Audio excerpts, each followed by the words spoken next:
Welcome to this latest edition of the Real Deal podcast, The Wire Remixed, Season 3, Episode 1, Time After Time. This episode was directed by Ed Bianchi. Vulture had it ranked 52nd all time on their list of Wire episodes, so they really particularly did not care for it. And of course, we had the epigraph. Don't matter how many times you get burnt, you keep doing the same. One, Bodie brought us, began the season with that saying, with that epigraph, and with that phrase. Themes: a new reality for the Barksdells, a new reality for one Dennis Cuddy Wise, and a new reality for many of our other characters, a couple of our other characters, which we will see throughout the course of the season. Season 3 as a whole, I remember when to me, you could chime in on this, Mr. Sapp. Yeah. It was the first season in which I feel that the show was the first anticipated season. Season 1, nobody knew about the show. People caught on. Okay. Season 2, even coming off a great season 1, I didn't sense the anticipation as high for season 2. I felt it before season 3. Like it had, they were on that 9 p.m. Primetime slot on HBO. I felt season 3. Season 3, yeah. Was the first time. I'm looking. Go ahead. No, I was just gonna say season 3 is where the Wire became special. Yeah. So it was really good up until this point. Then season 3 happened, and the Wire was special. So, as always, we know that the opening scene not only sets the tone for the episode in terms of the first episode, it sets the tone for the beginning of the season. Let's take a look.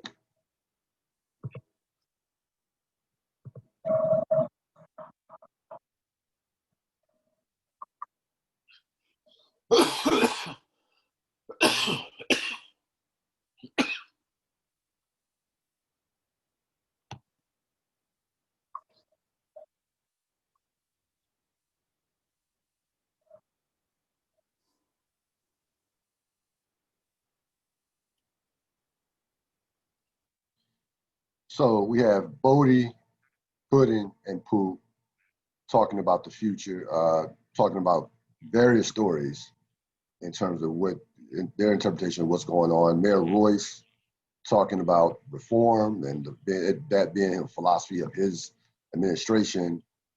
And Bodie sees the big picture. Like, forget what Poot's saying, forget what, Pudding didn't know what was going on. It's like, things about to get real. We have the best territory. And I thought it was symbolic. Towers come down. That, you want to say that was symbolic in terms of where the Barksdells stood at. What were your thoughts on this opening scene? Brilliantly written to start off the season. Yeah, reform. Is just kind of like the big thing. Like they kind of set the foundation. That's what you're absolutely right. It's a brilliantly written opening scene, and they kind of set the foundation for not only where the show's going to go this episode, this season, but also where the show is going to go forward from here. Up until this point in time, the Wire has pointed out to some of societal's problems as seen by the show. And identified what characters could do to react to their immediate environment. So in response to the drug trade, the police department creates a unit to try to see if they can get better arrests, better quality arrests. But That's not a societal problem. That's that police department's problem. And so that's where The Wire was up at pointing out problems. This is with kind of like the reform edict. It also represents the show presenting some answers, not the definitive answer, but potential answers, potential solutions, or potential ways in which to attack some of societal's ills. And then you make up your own mind. They lay out the argument and show some of the factors, and then you make up your own mind as a citizen. So you're right, brilliantly written. So we go to McNulty, Sidner, and Cheese. Of course, remember Cheese from last season, one of Prop Joe's lieutenants. They are listening to Prop Joe, Prop Joe soldier, one of Prop Joe's other soldiers talk on the wire. We also get introduced to a new member of the detail, Carolyn Massey, the lady who was cutting coupons. We find out that she's also talented at breaking down, at decoding language on the wire, similar to Perez and also Freeman, that she has an ear for it as well. Your thought. So Signer and McNulty are hiding out in a vacant watching Cheese, basically sending messages, going back and forth with Freeman in terms of what's going on and giving them information as well. And right now, up until this point, they really don't have much, to say the least. Remember from last season, they made the connection through some information, through Bubbles, and through some of their own information that Prop Joe was working with Stringer. What were your thoughts on this particular scene? Yeah, like a lot of this episode, when you were talking about Vulture's ranking, I actually don't disagree with the ranking, because the beginning of the seasons of The Wire are deliberately paced for a reason. And so a lot of this show is going to be a lot of setup. It's the first episode of season 3. So it's going to be a lot of setup. So that's what's going on in this episode. They're resetting the table or they're showing you how they set the table for season 3. So they're showing you where all the major players are right now. Yeah, between that and the introduction to a number of new characters, this was definitely, I really didn't have it, to your point, didn't really have a problem with Vulture's ranking as in comparisons to some other rankings in season 2, for that matter, to be honest with you. I was like, okay, 52, I was like, yeah, I could see it being one on the lower end, considering all that they had to introduce in this one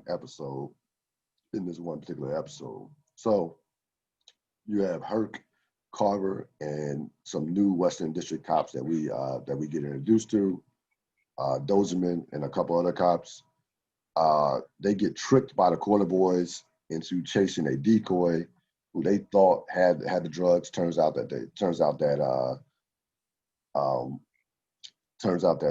the boys who they lined up against the wall, one of those boys just calmly, after watching the cops chase the decoy, calmly walked off with the stash and got away. I thought it was brilliant by the dealers, just how they played it. And then Carver chases the decoy. They go into this alleyway. You see Herc playing the Shaft music and doing what he loves to do, and that's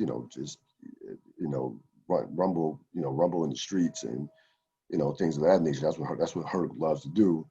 Carver gets on top of a car, gives this "we will not lose" speech, and basically a bunch of puffing, and nothing, because nothing was, as we'll see later on in the episode, nothing was accomplished. And that was a recurring theme in this episode in regards to the type of policing that those guys were doing. We'll see some scenes down the road in this episode. What were your thoughts on this scene, speaking to policing in the Western District. Yeah, well, I mean, well said. Pointless is what they're comfortable with, but ultimately it's ineffective. Yeah, yeah. And by the way, yes. So yeah, perfect point. And by the way, yeah, if you remember from last season, not you in particular, but my audience, Herc and Carver, you know, Carver basically told Bunny, I'm going to the Western District. So they both end up landing in the Western District. And it's certainly no surprise that Herc followed Carver to the Western as well. So they both are back together in the Western District after working the detail with Lieutenant with Daniels and the rest of the detail in the South, the rest of the detail last season. Stringer, Bodie, Shamrock, and Poop, and the Barksdale gang, and a number of Barksdale soldiers, also Slim Charles. So Stringer at this point is in total control. Is at his apex. He's doing the product meeting. He is in control. He has the product flowing through the tower. Well, had it through the towers, but has it still, despite the towers going down, being imploded, he still has the best product in the deal with Prop Joe. So basically, Stringer lays out the future, the present and the future of how his vision is in terms of how things should be done, meaning no minimum to no violence, and just depending on your product. Territory ain't shit if your product is weak. That's what he says in this scene, as they are using this Robert or rules of order way of conducting a meeting. That's being Shamrock was leading that part of it. Slim Charles, who is the new Barksdale enforcer, you want to call him, Weebay-like, and from that sense, yeah, I guess you can call him that type of character. We'll get to know more about him. But he's the new Barksdale enforcer, their top enforcer.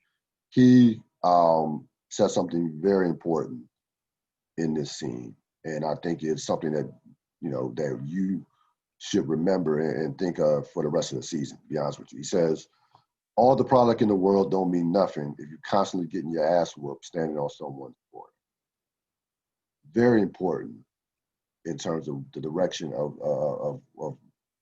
what we'll see transpire throughout the course of the season. Stringer seems not to be worried about that from that standpoint. He says, the violence is the violence that brings the bodies. And, he got into kind of a back and forth with Bodie. Bodie's like, what are we going, if we don't have the territory, basically, what are we going to do? What are we going to do? We should just take it. And he says, and Stringer replies, how take it? Just, what do you mean take it? How should we take it? Like, basically, and then he pokes Bodie by bringing up what happened on Tubman last season with the shootout, with the little boy getting killed. And then you have this, and then you have Poop says, does the chair recognize? Chair recognizes. He says chair recognizes Poop. Poop stands up and says, the chair know we gonna look like some punk ass bitches. And this, of course, upset Stringer, basically saying y'all need to think about this shit on some grown man, on some grown man shit, and leave that corner bullshit, leave that corner bullshit alone. So the tone has been set by Stringer in terms of how the organization is going to run, as long as he's number one. What were your thoughts on just again a brilliant scene? And you see this is Stringer at his apex in terms of his standing in the Barksdale organization. Well, yeah, I mean, I think a lot of different things. I mean, you did a really good job of kind of like laying out the scene and structurally what is happening. So let me zoom out a little bit. So this is a philosophy. this entire season is going to be about battles of philosophies.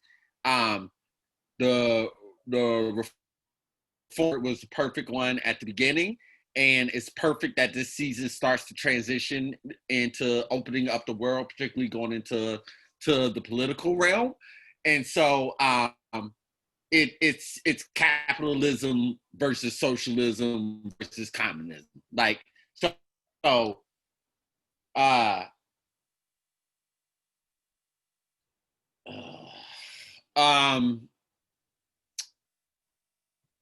so Stringer lays out his argument for his version of how he sees the game want to run, but also his is but one of the arguments that are out there, and we're going to see other people lay out theirs. But you look at Stringer's is the anti establishment. No, it's not anti, because he's the establishment. He's very much the establishment. It's a new type of establishment, but he's very much the establishment. He's the anti soldier. Paul Castellano, John Gotti is the way you think about it, right? Like he wants to be Paul Castellano. Barksdale is Gotti and will always be Gotti.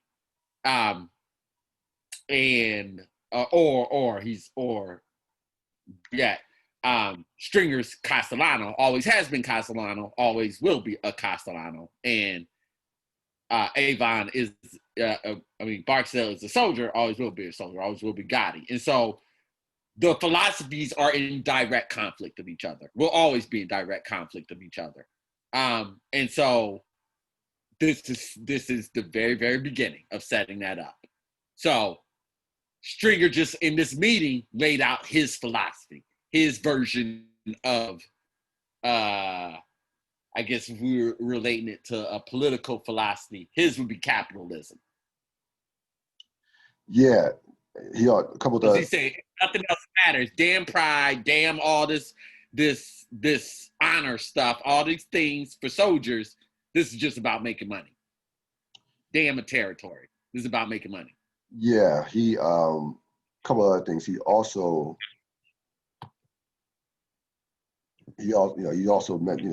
mentioned about how, because listen, Barksdale's had the best territory. They no longer, so the Barksdales, with the towers going down, they actually have to go out there and grind in the street now. They don't have the luxury of having that, again, the best territory in the city. And, they had a lot. Stringer believes that other crews will cop their re-up based on the fact that they have the best product. Stringer doesn't believe anything. He's giving them the empirical evidence of it, because that's the whole point of the towers. He said we lost half the towers and we made more money.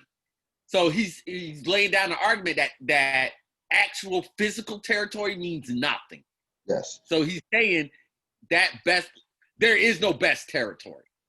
The only thing that matters is having the best product. Right. No, he believes, and he believes that people will come to them because they have that product. He believes they're going to sell to those people. They're not going to come to him. Sell, but yeah, do business. We're saying the same thing. Other dealers. Yeah, exactly. So we're saying the same. Because I want to make a point about that. You had not Bodie, but Slim Charles. So Slim Charles says, Slim Charles says, what if they don't cop our re-up? And Stringer says, I'm gonna worry about that if it happens. Stringer's enormously confident about his ideas and his philosophy. Also, and we'll move on to the next scene. There was not, despite the fact that these are Stringer's guys, Bodie's, the Poots, Shamrocks, Country, some of the other guys from season 2, didn't seem to be a lot of buy-in in that room. I noticed that too in watching the scene. Did not seem to be a lot of buy-in. I mean, like he's proposing something completely new and different. So it's going to be hard to get that initial buy-in when nobody knows what the hell you're talking about. because nobody's ever seen anything he's proposing. Yeah, no question. So we get back to the detail. Perlman Daniels, again, very little drug talk on the wires with Prop Joe, the soldiers from with Prop Joe and Cheese. Perlman and Daniels are ready to move on. They had a couple months left on the wiretap, and they, murders are going up and around the city. McNulty's like, we did all this work, we're going to do all this work and surveillance just to give up. He, of course, is obsessed with going after Stringer and wanting to get take down Stringer. But Daniels and Perlman are both ready to move on if it doesn't improve, and if Prop Joe's people don't start talking, real drug talking, or if it doesn't lead to anybody that matters. Right now they're getting little small time dudes who are really not, who are bit players. They want, because they want the lieutenants, they want the Prop Joes, they want the Stringers of the world. Right now they're anywhere close to that. So you have, when we talked about different philosophies, even with within the Barksdale ranks, and in terms of introducing the philosophy, you have the detail at odds in terms of somewhat at odds. It's not even, I shouldn't say the entire details, because it's basically McNulty. No, it's McNulty. It's not. It's McNulty. Everybody else is kind of like, oh, okay, well, we can kind of see where Perlman and Dance are coming from. It's McNulty, and even McNulty, I believe this was the scene where he tells Stringer, not Stringer, he tells Freeman, don't let him go soft on this. And then Freeman's like, all about you, basically, and checks McNulty at the end of that scene. So we see where this is going as far as at the end of that scene, McNulty does something. McNulty does his patented, what did I do? Yeah. And they like, okay, they're looking like, yeah, really. So we see kind of where he's going versus the rest of the detail, in particular the two top dogs in terms of Daniels and Perlman, in terms of what, where direction that they want to go in. Colvin, Baker, Castor. Of course, Colvin is Major Colvin, who leads the Western District. We saw him briefly in season 2 at that murder. We will see that he will play a major role in this season. He is talking to 2 new officers, Baker and Castor, and he asked them questions basically on where they're at. They're in the building on where they're at. Where's North? Where's North? And they basically, they could not answer the question. They didn't know where North was pointing. So he just gives them a couple compasses, and then says that, if you don't know where you're at in the building, how you gonna know to give your fellow officer some information if you're out on a foot chase, or in the street. So, some schooling from an experienced officer for some rookies. And he tells them, I don't want to give you a next of kin that call that I lost a couple of officers because it's some bullshit, basically. So they get teased by Herc and Carver, of course. And later on in that scene, you see Colvin talking to Herc and Carver about the arrest. And basically, again, Herc and Carver, I mentioned earlier, have nothing, and he basically chastised them for wasting a number of resources. Now, during that scene, and I forgot to mention, when they were chasing the decoy, there were about 6 cop cars, a helicopter. I mean, you would have thought they were chasing, a brigade. They had a brigade, basically, and nothing came out of it. So of course Colvin's bothered by this, certainly using all this manpower to get to have nothing come out of it. What were your thoughts? And they beat up a witness, and the witness that they chased, they beat him up, and he didn't have no drugs. And of course, they found out he had no drugs on him. Your thoughts on this particular scene? Yeah, I mean, like, Herc and Carve doing what they're, again, like, what they're comfortable with, but doesn't get any of the desired results. which is what the whole point of the detail was about. As far as everything that's going on with Colvin. What's the captain name? Colvin, Major Bunny Colvin. Colvin, that's right. So what's going on with it's just that it was a great introduction scene. Yeah. Great setup for him. Great intro for him. Yep. So we have Bubbles, Johnny, and Marlo. Bubbles and Johnny have a cart of medals that they're going to, of course, try to have a cart of medals. The cart, now the cart, they lose control of the cart, and it hits Marlo's truck. It hits Marlo's truck. Now, before even Marlo comes out, Marlo's muscle puts a gun to Bubbles and Johnny, and basically was ready to kill him, saying, you know, look what they did to my truck, and saying, you know, you have Bubbles begging for his life, saying, you know, begging for his life. Marlo comes out, saying, and basically says, what's going on. He tells him about the truck. Marlo says, do it or don't. I got places to be.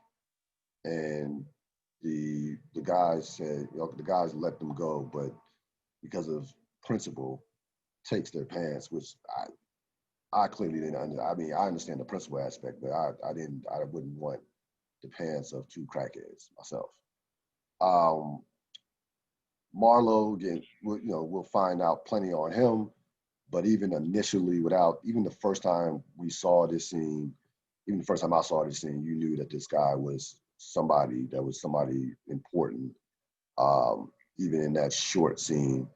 And him saying do it or don't just sets up his economical way of how he just, speaks. Not a lot of words, it's not going to be a lot of words. So we get an introduction to Marlo briefly, and Bubbles and Johnny being Bubbles and Johnny. What are your thoughts? You got Bubbles. Great reintroduction of Bubbles and Johnny back into the story, because they didn't have a lot to do last season, and then great introduction of Marlo and his crew and some of his crew. So we go to Carcetti, Rawls, and Burrell. They are, of course, at a sub-council committee meeting. Carcetti is the chairman of the sub-council committee that oversees the police force. Murders, of course, are going up around the district, and you have Rawls and Burrell. Rawls has been promoted to deputy ops as Burrell, of course, and he's under Burrell, who is acting commissioner. And they have to explain to the council why these murders are going up. Carcetti, goes in on them, doesn't fully go in on them as he will in a further scene, but kind of, get an introduction to him. And Carcetti, after the meeting's over, Carcetti pulls Burrell aside and wants to meet with him for lunch. It's certainly not a coincidence that you have introduction scenes back to back with Marlo and Carcetti. That was definitely by design. What were your thoughts on this scene? Yeah, they're making their rounds. They're introducing the new characters to us, setting up kind of some of their components. The only thing that I wanted to say, other than what you already said, setting everything up, setting the table, was it will be fairly obvious fairly quickly what the Wire's up to in terms of like what the overall tone of this season is going to be about and what new they're going to introduce. But before The Wire, there wasn't really any other show or program that kind of peel back the curtain of how decisions get made in different places, and um, this is further diving deeper for the show in terms of how decisions get made and opening up the political landscape of the show. Yeah, no, yeah, and we'll flush out some of That's that it. later in the episode too, in terms of how things go, how things are going politically, and of course throughout the season. Yeah, that's essentially what the character of Carcetti represents, right? Like Marlo will come to represent the new leveling up of the drug trade. Carcetti will represent the political will of a city. No question about it. You have Kima, McNulty, and Freeman, excuse me, are in the car. They're scoping out one of Prop Joe's dealers named Drock. He's, of course, he is related to Prop Joe, as his nephew. Now they are simply hoping that you know they're simply listening to him on the wire. And this guy, of course, this guy is not a big time. Right now, he's just not important. Um, he's just a dealer. He's a street level dealer, but just does the most talking on the wire that you will ever hear. But the problem is he doesn't. If he gets busted, it really doesn't put any dent into the case. So they're kind of watching. They're listening to him as they're watching him, and then of course, you have Freeman play a tape of him talking on the wire and actually saying the word cocaine. Quick scene, but what were your thoughts? Yeah, setup. There's a lot of setup for what's going to happen later on.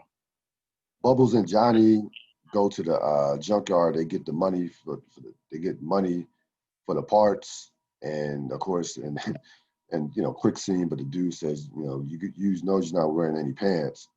So so we see them continue on their journey together. And this scene was a quick scene, but definitely was a scene for a setup for definitely a setup as well. Um, Burrell, Carcetti. So Burrell and Carcetti meet for lunch. Carcetti's telling him a story about a guy that works with under about Jimmy Carter, and he's really in this scene trying to without question finesse Burrell, and trying to fill out Burrell and finesse him. Burrell, of course, is not going along with it at all because Carcetti says, if you need anything, and you don't want Royce to know about it, you can come to me. Burrell, that immediately triggers Burrell as to say, no, I believe in chain of command. I serve under Clarence Royce. And that was that in terms of that scene. So see Carcetti plant some seeds in regards to how he's, in regards to what direction he's trying to go in. What were your thoughts on this scene? Yeah, so like the initial kind of I mean like we already said, this is episode 1, so everything is set up. Everything is essentially set up. And so this is setting up that dynamic of who Carcetti is and exactly what are his intentions. So you have you have Wee-Bey, Cuddy, Avon. In the prison yard, you have it begins with Wee-Bey and Cuddy talking about, so Cuddy's getting out, all right, and we get introduced to Dennis Cuddy Wise. He, of course, has been in jail for 14 years, and is his last day. And Wee-Bey are getting a conversation about what he's going to do afterwards. Wee-Bey, of course, jokes about having sex after on his first day out. That's what he would be doing, and they kind of joke before Avon comes along, and just a absolute show of how powerful he is. Avon walks right through a baseball game. The baseball game stops as Avon is crossing the field, and just that's it's Avon is it's Avon Barksdale. So he talks to Cuddy, gives him a number. Basically says there's always we always got to work for a good soldier. And he said, ask him, you still a soldier? And Cuddy is kind of no reaction. It really was Cuddy really didn't even have a reaction. He barely even looked at Avon. Not disrespectfully, but just one of those, didn't give him an answer, didn't refuse it, didn't refuse to take the number. So he takes a number. Avon says, call this number, hook you up, no problem. And as Cuddy takes a number, they smack, they dab up hands, gives you a goodbye handshake. And already you have Avon is doubting Cuddy's intentions or Cuddy's wanting to be in the game. He says, I don't know. The joint might have, he says, tells Weebay, I don't know. The joint might have broke him. Weebay doesn't believe it. Weebay is saying, hey, this is a guy who shot somebody and called the cops and told somebody that he shot somebody and, take me to jail. So, Cuddy, again, Avon sees it one way, Weebay sees it another. Well, certainly, that's something to remember for later on in the season. So, that's something to put a bookmark next to that. That'll be a very important scene for how the direction of the Cuddy character goes in. What were your thoughts on this scene? Well, a couple things. I mean, again, repetitive pattern, repeat. This is set up because Cuddy's a new character, and they need to set up the Cuddy character. They're also reintroducing us to Weebay and Avon as they present themselves in season 3. So a lot of good stuff to give them a lot of good things to do in order to either further what we know about the characters or establish a new character. Also using Avon and Weebay standing next to Cuddy already by de facto lets us know how big of a deal Cuddy was. The fact that they know him and are not him says that right up. But also, it is very important for all of us to remember the very first words of substance that was uttered for this season was reform. Reform is everything for this season. And so we've already seen a reform agent. Well, I'm trying to think in terms of how you said. Anyways, whatever. The reform agents are Marlo, are Carcaddy, Yep. are Bunny Coven, and Ringer. Who we talking about just now? Cuddy. No. Who? Yeah, Cuddy. Thank you. Sorry. And Cuddy. Those are the reform agents. And they're each going to put out their different scenario and how to reform the different thing that they're reforming. So, anyways, this is our introduction to Cuddy. Also, before we move on to the next scene, Avon says something interesting. He says, I come home, there's going to be a little hell to be paid. What did you make of that statement? I mean, all we have to do is link it to what he said last season. Hold on one second. When he was talking to Stringer, and he's like, yeah, you can run it to run it as you see fit until I get back. So there's they've already done the setup. So Avon knows he's coming back. He knows when he's coming back. He knows the date. So that's what he means. When he gets back, there's going to be hell to pay because Avon is not capitalism in terms of like what like the government that Avon's not Stringer. Let's keep it. Avon's not Stringer. Avon doesn't subscribe to Stringer's plan. His view of the game. That's not Avon's view of the game. Avon has a different view. So if Stringer's capitalism, Avon will be communism. So we go to Bubbles and Johnny. They go in the corner trying to buy drugs, and they frankly don't have enough money to buy drugs, or the amount of drugs that they wanted. Of course, they had to go buy. They had to go some pants. They had to go. They had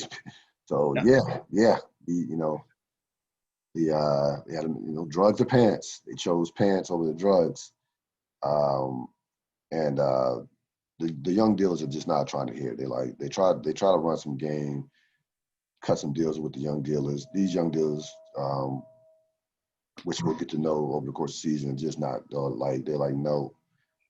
They're not trying to hear it. Plus, and I think the important thing that come out of this scene that I've thought about watching this now versus years ago, or how many times I watched it, these are new dealers, so they don't know Bubbles or Johnny. There's no established relationship. Maybe if they were Barksdale people and they knew them, maybe they're coming to them. Maybe, I'm not saying for sure, but these dealers right here. That's not you don't stay in business long. Right? No, I no, I'm not saying definite, but with these people, there's no way like that. Yeah, there's no way that they're gonna cut Bubbles and Johnny any type of deal. So, you had that going on. What were your thoughts on this scene? Yeah, setup. Yeah, Burrell and Daniels discussing the current wiretap. Of course, Daniels lays out a strategy that in terms of how they're going to try to get to some of the higher ups, whether it be a Prop Joe or a Stringer. Burrell then asked Daniels about Marla Daniels, who of course has political aspirations of her own. So he's speaking through Royce, because Royce wants to know more about the people that he's wants to know more about his people. Because you remember he put Daniels' name on a list to possibly be a major. It didn't go through as of yet. So Burrell was asking through Royce, probably through Royce, about Marla Daniels. Daniels is like, that's my wife's business in terms of her political things. And Royce tells him, not Royce, but Burrell says, Royce wants to know about the people that that he's going to be connected to. So a little, I don't know, say a little cat and mouse between the two, but little given, had to be. There was some. I mean, Burrell didn't completely fuck over Daniels. Daniels just didn't get everything that he thought that he was going to get from Burrell. What were your thoughts on this scene? Yeah, set up the political moves. So you have McNulty and Bunk are at a baseball game with Bunk's sons. Also, McNulty sees his ex-wife with she's there with her kids. They're supposed to meet up during the game to kind of so McNulty can get his kids. So he sees her. I think I went. I went ahead. But basically, they're at a game. They're at a baseball game with Bunk's kids, and McNulty sees her with her new boyfriend, which we'll see how that plays out in the later on in the episode. Yeah, Bubbles and Johnny getting kind of high, apparently not high enough for Bubbles. Bubbles is completely besides himself. First of all, he says he's lamenting the whole day. They put all this work in and almost get shot and basically have to forfeit their money to buy pants and barely get high. So Bubbles right now is not in a good place, to say the least. Johnny was kind of like, we'll go back at it tomorrow. And Bubbles says, I'm worried about, I'm concerned about today. Forget about tomorrow. I'm concerned about today. So we can see, gives you a sense kind of where Bubbles was kind of the direction that Bubbles was headed in, saying, and we've seen Bubbles did here before, saying, is all of this worth it? What were your thoughts on this thing? Yeah, definitely setting up for that kind of like that thought process. Is this worth it? Who do I need to get back in contact with? And of course, he's going to have some people he can get back in contact with. So you have Detective Norris at a murder scene and tells the unit to call Bunk. Of course, we know Bunk is on his night, is at the baseball game on his night off. When this, tells the unit to call Bunk because another murder is reported. Then we have Bunk and McNulty back at the game. Bunk gets called in on his night off. They have 5 murders in one night. So Bunk gets called in on his night off. Your thoughts on those kind of scenes combining? Yeah, just setting up just setting up where the characters are. We see Cuddy finally making it home. As he's walking home through tumbleweed and a bunch of row houses, he just looks, kind of looks lost in a sense. He looks like, just barely, and again, he's been in jail for 14 years. You can tell, and this was a well acted, even though this was a short scene, it's extremely well acted by Chad Coleman, who plays Cuddy, and just he looks like a guy who just got out of jail that served 14 years. Like, he just can't recognize the neighborhood. It's, he has, he knows where his mother's house is, but he's looking around the streets and looking at the row houses and just, kind of, we were talking about before, just looking like a guy who is completely out of his element. Quick scene, but I thought important scene for the character. What were your thoughts on Cuddy in the scene? I couldn't agree more with what you said. Perfect. Again, well acted by Chad Coleman. Just his body language, facial expression.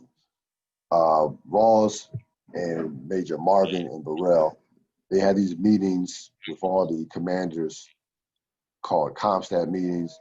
You had Major Marvin trying to explain the murders. And of course, this guy, we know that this guy is incompetent because you can say what you want about Ross. He's an asshole. He's this. He's that. He does know how to police, and he does know when to call bullshit. He could sift bullshit a mile away. So he's basically telling this guy, like, why'd you do? Your tactics are shit. Like, why'd you do it this way? This is the type of policing. This is the type of policing that causes 5 murders in one night. So he's ripping this dude a new one, while you have Burrell talking to another guy, whispering about the meeting he had with Carcetti and saying that Carcetti tried to basically turn him against the mayor. So you had that going on during this Comstat meeting. And of course, all the commanders at this meeting, the commanders and their second in commands. So we see Lieutenant we see Colvin and also Lieutenant Mello at this meeting as well. A lot of CompStat meetings to come throughout the course of this season. Some of the, you'll see some great scenes in these CompStat meetings. What were your thoughts? Yeah, I mean, it's funny, right? Because it's like so much what we talked about has been setting up a character, meaning a human being. Right. This is actually setting up the CompStat area. Yes. And we know how important that's going to become throughout this season and then going forward from there. I mean, I just got to say the word just because it just wasn't said before, and now it's so intrinsic to everything that we do. Juking the stats. So many big time moments and big time things are gonna happen in this room. So this is kind of like our first introduction to it. No question about it. The detail, Perlman. Perlman's going, not Perlman, Sidner's going undercover. Of course, Sidner was saw a lot of him in season 1, didn't see him hardly at all. I don't think we saw him at all in season 2. So he's back in the mix as an undercover.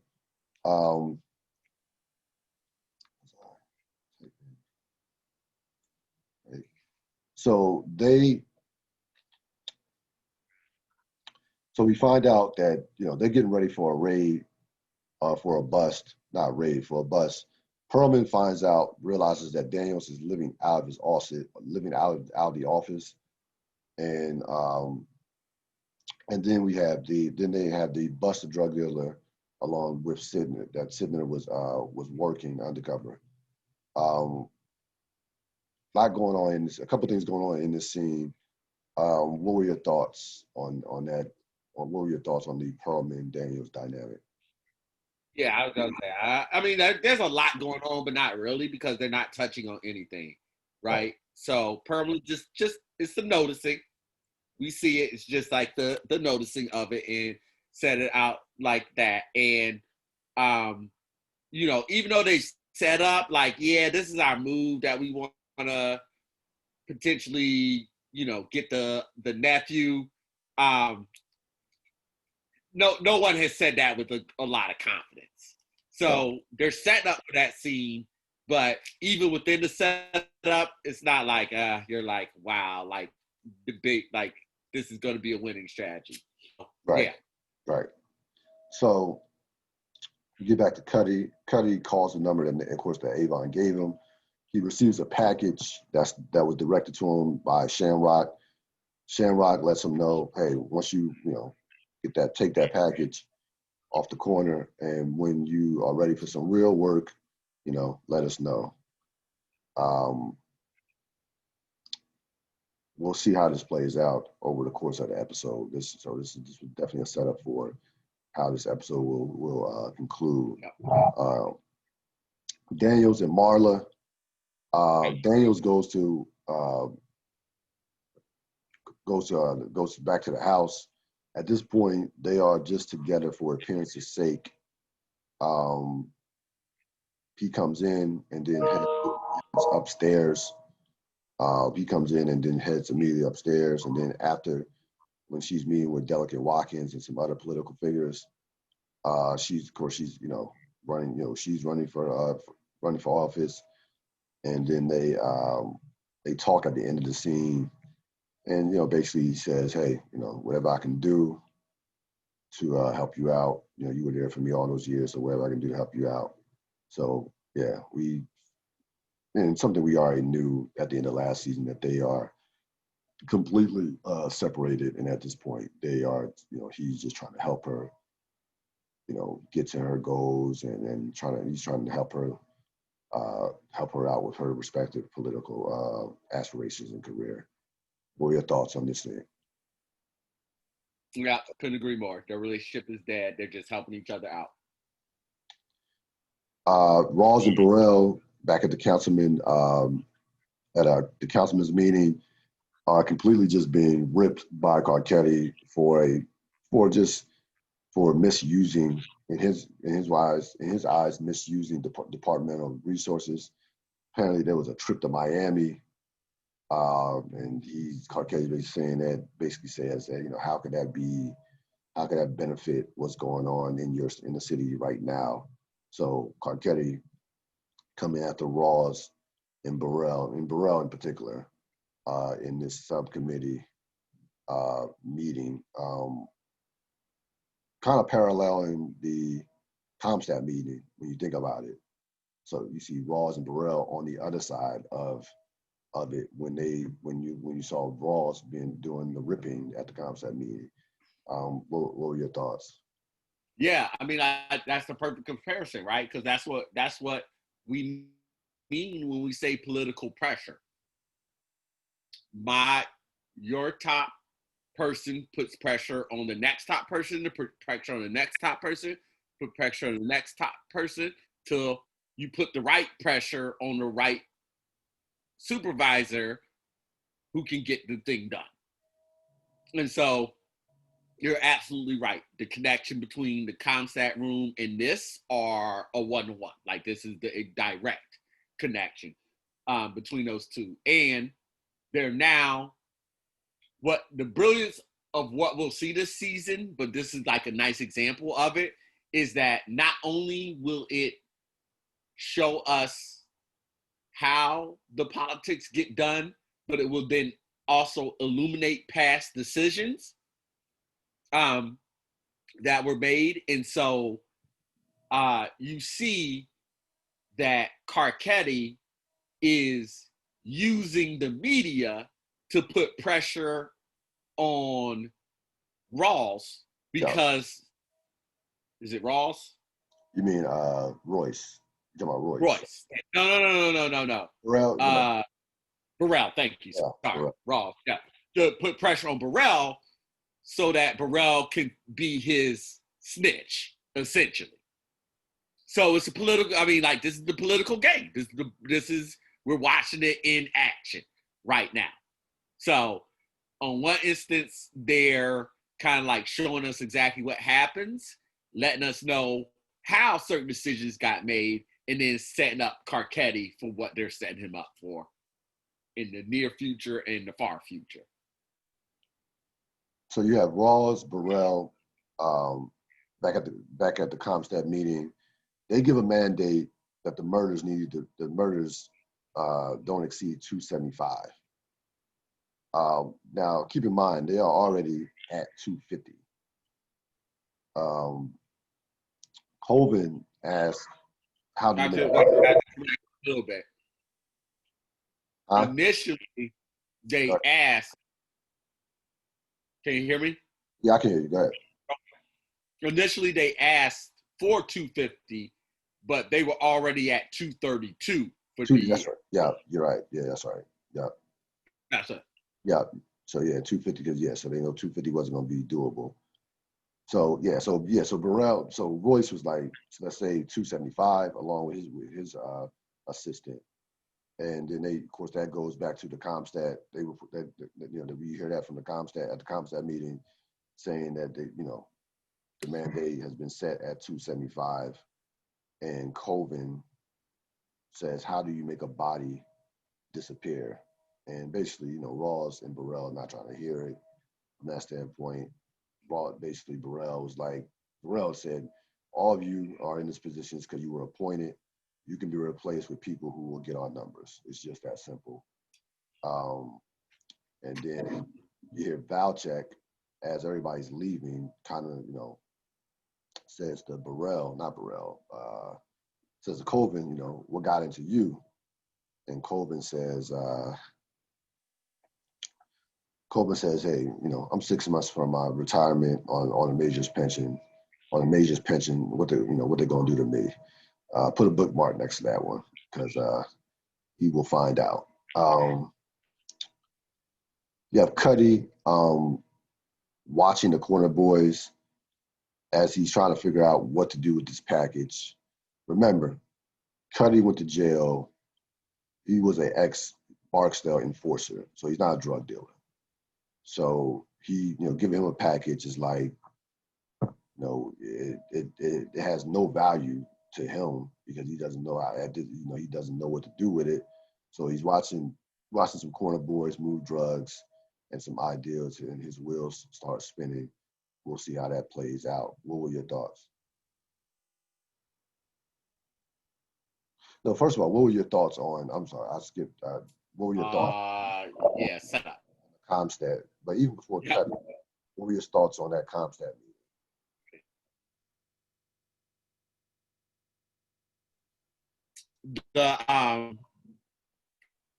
Which Comstat meeting?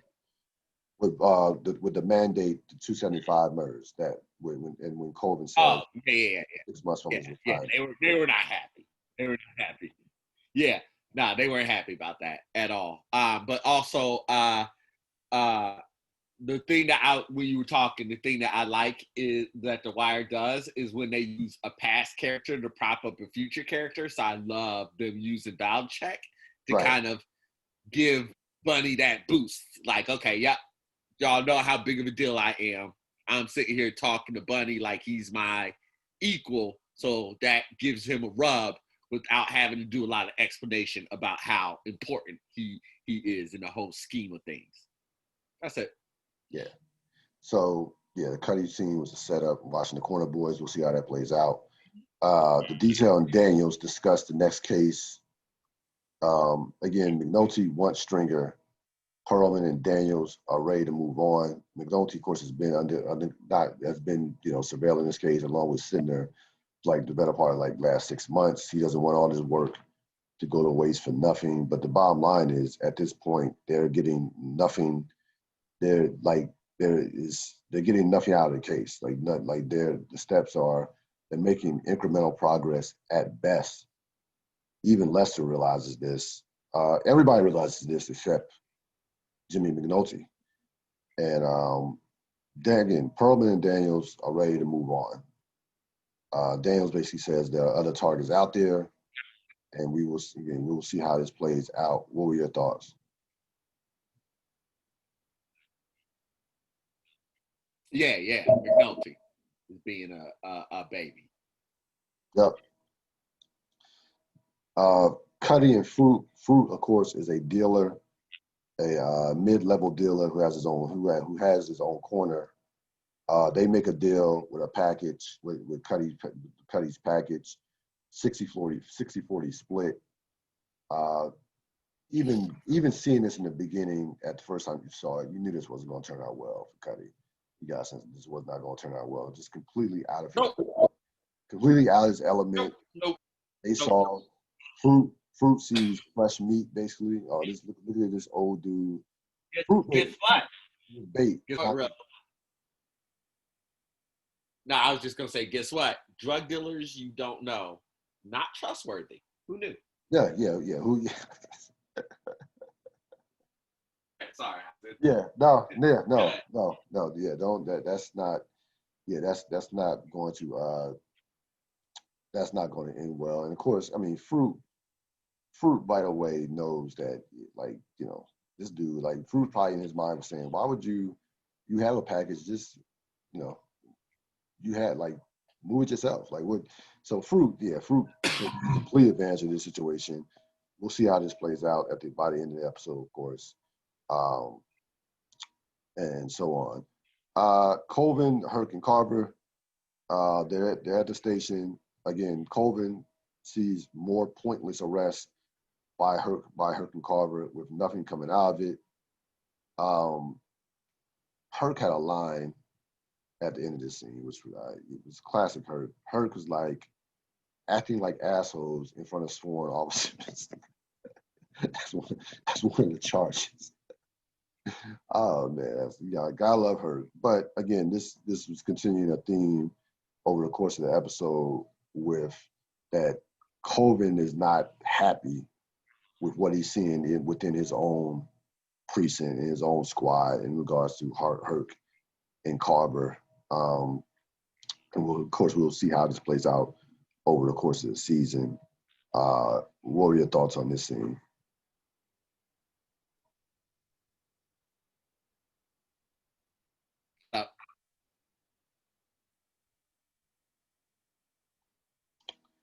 So we go McNulty is back at the detail, along with Carolyn Massey. The office is basically clear. It's basically empty besides those two. And McNulty decides to go through Barksdale's case files from season 1. So you'll see how that plays out, certainly over the course of the season. And then you have Colvin riding through the district and seeing what the corners are looking like. And this is during the evenings, during the nighttime. He's riding through the district as a major, just looking at the corners, looking at what's going on.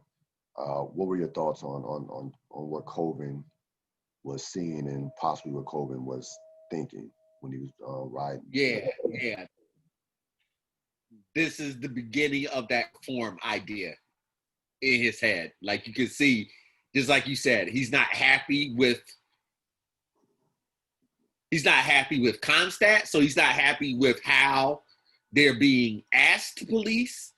He's not happy with how his troops are doing the policing, and he's not seeing any good results from it. As a matter of fact, he's seeing his streets dominated with drug dealers.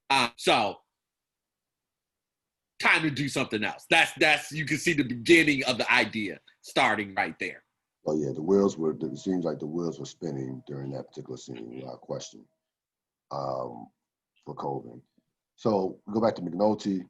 He's looking at the case files from 2002, and he tells Massey, Carolyn Massey, of course, who we met earlier with the decoding of the messages on the wire. He says, if you don't look at what you did before, you do the same shit all over again, which is kind of ironic that McNulty would say some shit like that, considering how many times he's had repetitive behavior, and we'll see that throughout the series and for the rest of the series. So I just found that it ironic that would come out of his mouth. And also, I have a comment whenever you're ready. I don't know. Yeah, I give me 1 second. Also, you can connect this. You can connect this to the epigraph with Bodhi. With no matter how many times you get burnt, you keep doing the same thing over and over. That was in direct connection to that statement as well. So brilliant writing from that standpoint by the writers. All right, what were your thoughts? No, my only thought was I agree. I was just piggybacking off of what you said. I was gonna say right message, wrong person. Yep. Great message. Yep, good message. Yeah, you're the one who cannot use that message, not you. No. Yeah, so we saw, he says that, then we see him, the last part of that scene, we see him looking into D'Angelo on a computer. And of course, we will see how that plays out over the course of the season. But yeah. Cutty and Fruit, like, as predicted, and as even the first time you saw this, you were predicted that, of course, Fruit cheats Cuddy out of the package. Cuddy goes back to the corner, and he's in the alleyway. They're in the alleyway, and you see a young lady. You see the young lady giving head to multiple dealers, and Cuddy sees this, and Fruit says, basically, what the fuck you looking at? You want to go, in terms of a young lady. And then Cuddy asks about the package. And Fruit says, hey, man, shit went bad. Cops got it. And then Cuddy says, back in the day, if a player mentioned the package got stolen, taken by a cop, he had a number for the police officer's name and what have you, information. I was like, even back in 2004, that was dated, but it just shows you how old Cuddy was, because Cuddy was an 80s. He was a 80s muscle for Barksdale, and basically Fruit just says, basically, get the fuck out of here. This ain't back in the day. He pulls a gun on him and says, yeah, walk it off, motherfucker. Remember certainly remember this interaction between those two. This will not be the last interaction between Cuddy and Fu. I'll say that. What were your thoughts?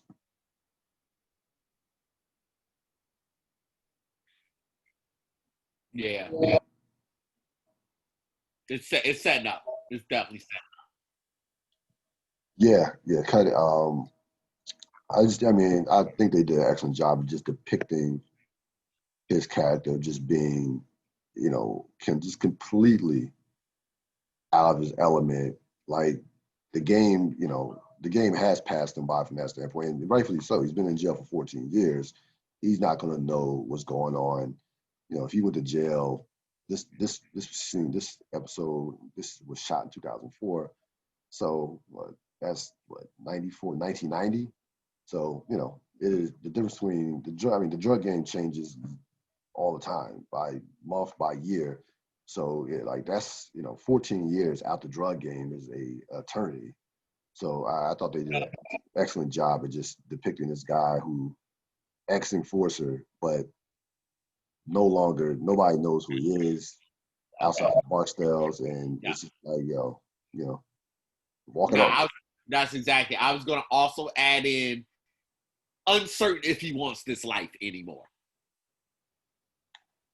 Yeah, Because I think there's one part that is like being uncomfortable, like I don't know how to do this. But also there's another part that I think that they're trying to get at that's like, do I even want to do this? right. The risk reward. Is that risk worth the reward to me anymore? Is that the same? Do I even have the same equation after doing 14 years in jail and coming back out? Yeah, no question So about it. I just wanted to say that part might be somewhere in there as well. Yeah, yeah. So we see the final scene, Colvin stops at a corner, and one of Fruit's dealers that's under Fruit, young guy named Justin, tries to sell him drugs. Now the other dealers on the corner are just laughing at him because he's like, "Don't you recognize that the dude's a cop?" And Colvin is just blown away by this. Like Colvin is like, "What?" And Colvin then puts on his hat with his shield and his shield with the shield and all that on top of it. To basically signify that I'm a cop, I'm a commander. I mean, I'm a cop or whatever, not a commander, but and he Colvin is besides himself. Uh, doesn't give it just gives a look of just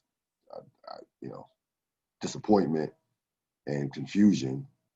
Great acting by Robert Wisdom, who plays Colvin in that scene, as that wrapped up the episode. And really a perfect way to end the episode, considering the magnitude of how of Colvin of the type of role Colvin's going to play during this season.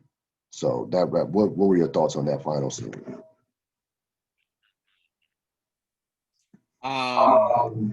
These kids today. Yeah. Yeah. I was just for, oh,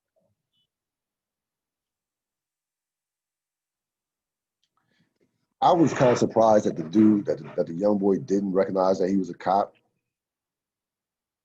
I admit I was kind of surprised by that.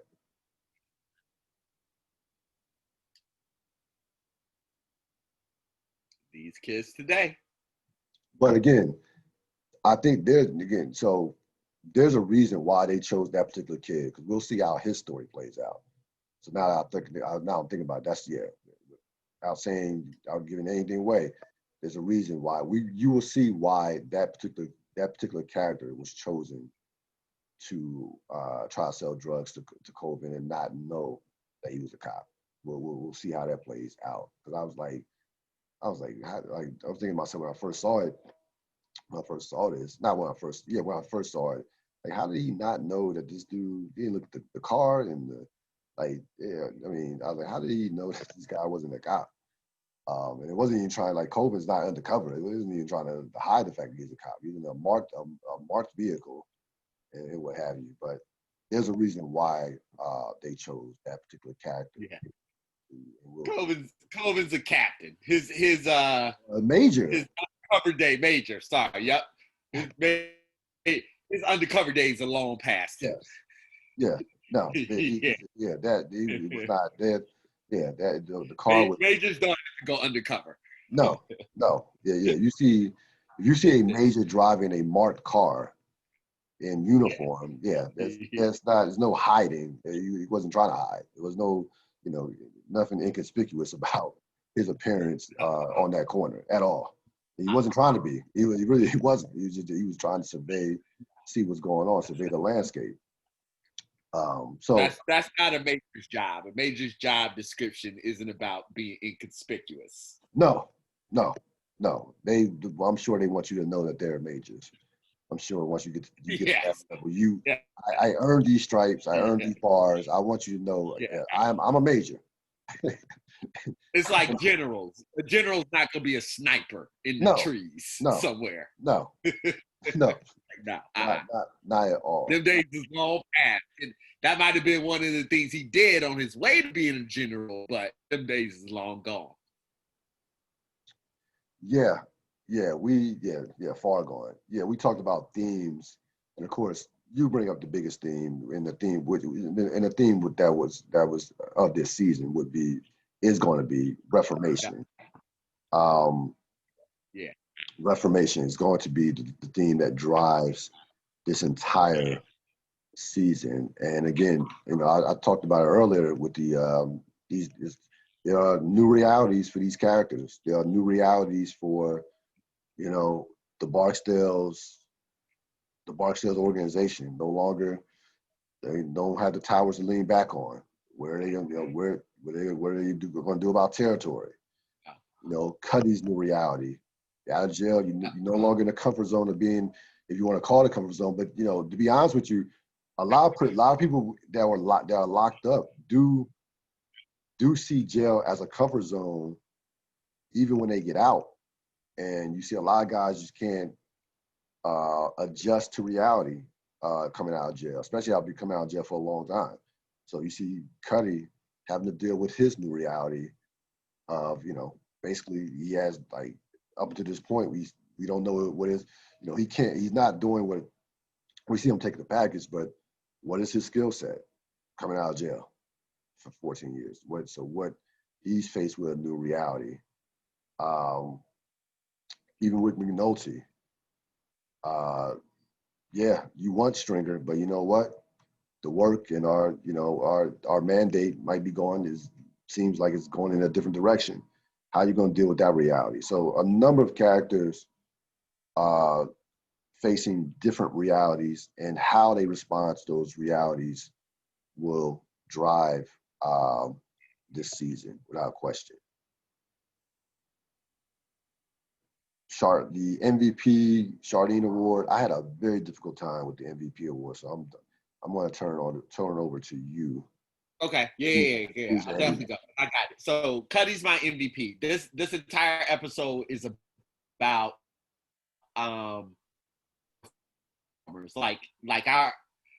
they're in this episode, but it's this episode because we know this is about setting up everybody who we don't know. Reformers coming in, and out of all the reformers, in this episode, the one that I remember all the time is Cuddy. Yep. Yeah. And then my Chardine award would go to Marlo, just because that was such a standout way in which he introduces himself, which they introduce him, and like you said, it will become a staple, man, a few words, but at this didn't even know that. So in order to carry all that gravitas that you talked about, he had to do that with very few words. If I've been consistent with anything through these conversations, is I love the scenes where the actors give us a lot, but say very little. So I have to give Marlo my Chardine award. Yeah, I gave my Chardine to Cuddy. I thought his performance was brilliant. And I would lean towards him for my MVP as well. I think you talked me into that. I almost went with Carcetti, almost, but yeah, Cuddy drove this episode. This isn't Carcetti's MVP episode. No, it's Carcetti not. has some coming. No, he has did some coming. Yeah, he has a few. This one, yeah. I guess I made Carcetti a candidate. I mean, I guess the reason why I had Carcetti as a candidate because I see what he's trying to. I like the seeds that he's planting in terms of where he's going, and I thought that during that scene with Burrell, I don't even think he expected Burrell to flip at all. I just think I just like how I just kind of like how he was kind of playing chess from a standpoint of just seeing where Burrell was at. I thought he did that very well. But no, there'll be plenty on Carcetti, and he without question will have some MVP episodes throughout the course of his remaining of the time he has on the rest of the series, and probably multiple MVP episodes. To be honest with you, he definitely had some moments. So yeah, but this was a Cuddy episode. Tremendous job out of the actor Chad Coleman in this episode. Just and it felt like the episode was told in a way through his eyes. To be honest with you, if you think about it, that episode was again to what we were saying earlier, just a classic setup episode. They had to introduce everything that was introduced in that particular episode had to be introduced because there's going to be so much to flush out, with the police, with the criminals, with the politics. There's so much to flush out in terms of that in this season that they had to have an episode like this to begin the season so that, we'll be able to, piece a lot of things together. So, you kind of, it wasn't a bad episode, but you got to kind of sacrifice, the now for the future in terms of how the storytelling. It's like we was talking last night. Wire is a novel. It's a novel. You don't get the finale on page one of a great book. So I had no problem with the episode. Totally understand why Vulture would have it ranked 52. It was good to be back in season. Good to get season 3 started because this is a classic. This is a tremendous season to watch everything unfold. Any final thoughts on this episode?